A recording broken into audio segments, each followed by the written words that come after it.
Assalamualaikum warahmatullahi wabarakatuh. Di video ini saya akan menjelaskan materi tentang ibadah untuk memenuhi tugas mata kuliah Syariah Islamiyah dengan dosen pengampu Bapak Dr. Amir Mahrudin MPDI. Sebelum masuk ke materi, izinkan saya memperkenalkan diri. Saya Nuria Fitri Ramadhani dengan NIM C.20111317 dari kelas manajemen A pagi. Poin yang akan saya sampaikan yaitu antara lain ada pengertian, macam-macam, tujuan, ketentuan, dan ketaatan hamba pada Allah Subhanahu wa Ta'ala.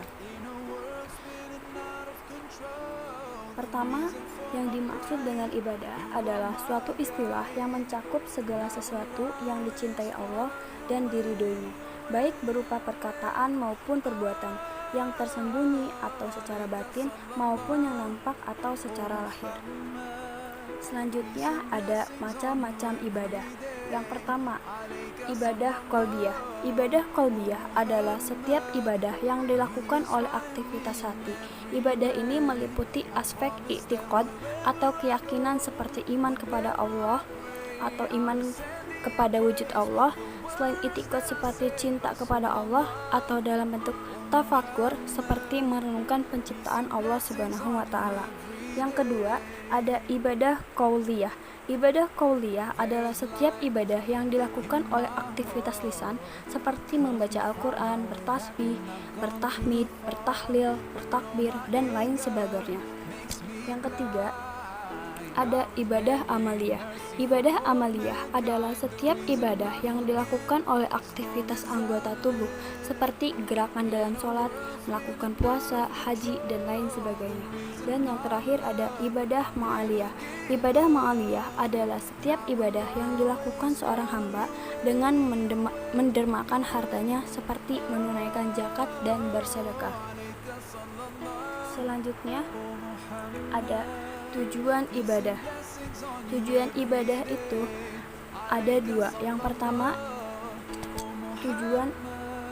tujuan pokok ibadah adalah menghadangkan diri kepada Allah dengan hati ikhlas semata-mata karenanya dalam rangka tunduk dan patuh kepadanya, memperoleh derajat atau kedudukan mulia di akhirat, atau menjadi kekasih atau wali Allah dan sejenisnya.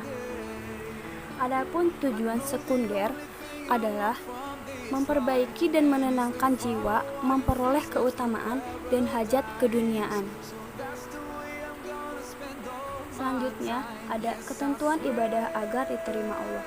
Yang pertama, ikhlas karena Allah semata-mata, bebas dari syirik besar maupun dari syirik kecil.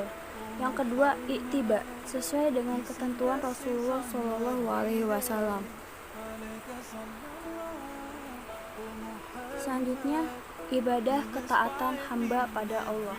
Keutamaan ketaatan ibadah pada Allah Subhanahu wa Ta'ala bahwasanya ibadah dapat meringankan seseorang untuk melakukan berbagai kebajikan dan meninggalkan kemungkaran. Ibadah dapat menghibur seseorang ketika dilanda musibah dan meringankan beban penderitaan saat susah dan mengalami rasa sakit. Semua itu ia terima dengan lapang dada dan jiwa yang tenang. Cukup sekian presentasi dari saya, kurang lebihnya mohon maaf.